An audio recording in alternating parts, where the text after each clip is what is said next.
ఇటీవల జరిగిన పెహల్గాం దాడి నేపథ్యంలో బల్గేరియన్ సైకిక్ బాబా వంగా గతంలో చెప్పిన అంశాలు మరోసారి చర్చకు వస్తున్నాయి.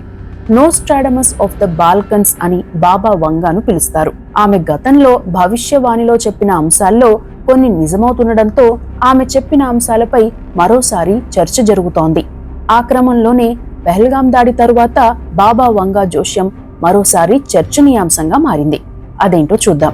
బాబా వంగా అంచనాలు, వివిధ వివరణల ప్రకారం బాబా వంగా 2043 నాటికి ప్రపంచ ఇస్లామిక్ ఆధిపత్యాన్ని అంచనా వేశారట. 2043 నాటికి ముస్లిం సమాజం యూరప్ లో గొప్ప రాజకీయ శక్తిగా రూపాంతరం చెందుతుందని పేర్కొంది. అందుకు చాలా ఘర్షణలు జరుగుతాయట. అంటే మతోన్మాదం అంతలా విస్తరిస్తుందని అంచనా వేశారట.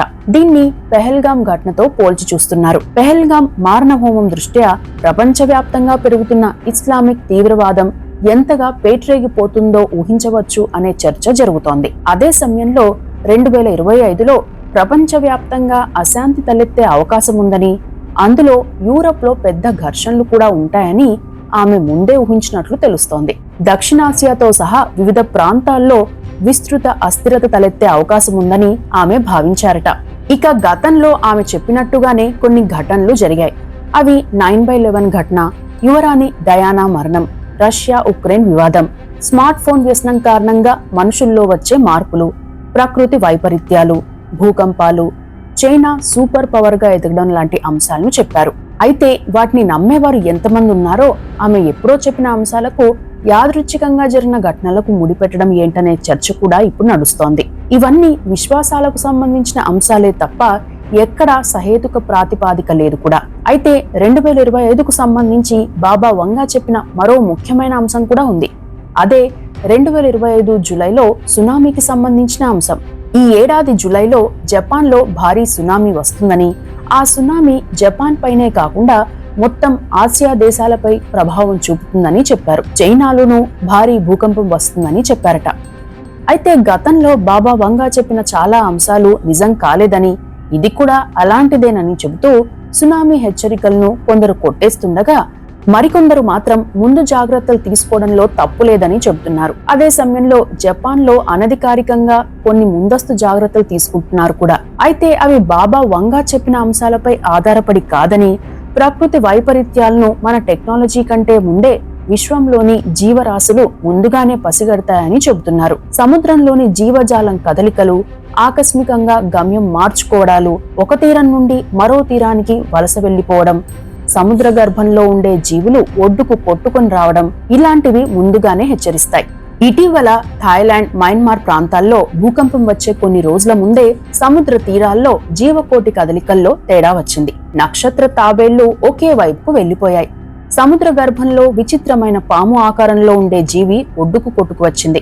ఇలా మన టెక్నాలజీకి అందని చాలా అంశాలు విశ్వంలో దాగి ఉన్నాయి. కాబట్టి ముందు జాగ్రత్తగా ఉండడం తప్పేం కాదని చెప్పేవారు ఉన్నారు. ఇక బాబా వంగా విషయానికి వస్తే ఆమె పేరు వంగేలియా పాండేలియా దిమిత్రోవా. ఈమె 1911లో బల్గేరియాలో పుట్టారు. 12 ఏళ్ల వయసులో భారీ తుఫాను కారణంగా కంటి చూపును కోల్పోయారు.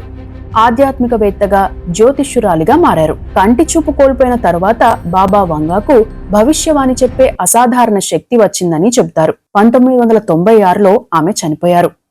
అయితే ఆమె చనిపోకంటే ముందే పలు అంశాల గురించి చెప్పారు. ప్రస్తుతం చర్చకు వస్తున్న అంశాలతో పాటు మరికొన్ని అంశాలను కూడా ఆమె చెప్పారట.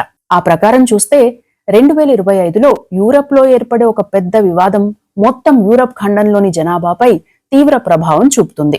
అది ప్రపంచవ్యాప్తంగా ప్రభావితం చేస్తుంది. 2028లో మానవులు ప్రత్యామ్నాయ శక్తి వనరు కోసం శుక్రుడిపై అంటే వీనస్ ను అన్వేషించడం మొదలు పెడతారు. 2033లో ధృవాల్లోని మంచు కరిగి ప్రపంచవ్యాప్తంగా సముద్ర నీటి మట్టాలు గణనీయంగా పెరుగుతాయి. 2130లో మనుషులు గ్రహాంతర జీవులతో సంబంధాన్ని ఏర్పరచుకుంటారు. 2170లో భూమిపై అన్ని ప్రాంతాల్లో కరువు వస్తుంది. ప్రజలు చాలా ఇబ్బంది పడతారు. 3005లో మానవులు మార్స్ గ్రహంపై అంటే అంగారకుడిపై నివసించే వారితో యుద్ధం చేస్తారు. అది పెను విధ్వంసానికి దారితీస్తుంది. 3797లో భూమి నిరుపయోగంగా మారే పరిస్థితి వస్తుంది. బతకడం కష్టంగా అవుతుంది. దీంతో భూమిని వదిలేసి వేరే గ్రహానికి వెళ్లాల్సి వస్తుంది. 5079లో ప్రపంచం అంతమవుతుంది. ఇవి బాబా వంగా చెప్పిన వాటిలో ఇప్పటి వరకు బయటకు వచ్చిన ముఖ్యమైన అంశాలు. అయితే ఇవి నమ్మేవారు ఎంతమంది ఉన్నారో నమ్మని వారు కూడా అంతే మంది ఉన్నారు. మొత్తం మీద పెహల్గాం ఘటనకు ఇస్లాం ఉగ్రవాదానికి ఉన్న సంబంధం నేపథ్యంలో బాబా వంగా చెప్పిన అంశాలు మరోసారి చర్చకు వస్తున్నాయి.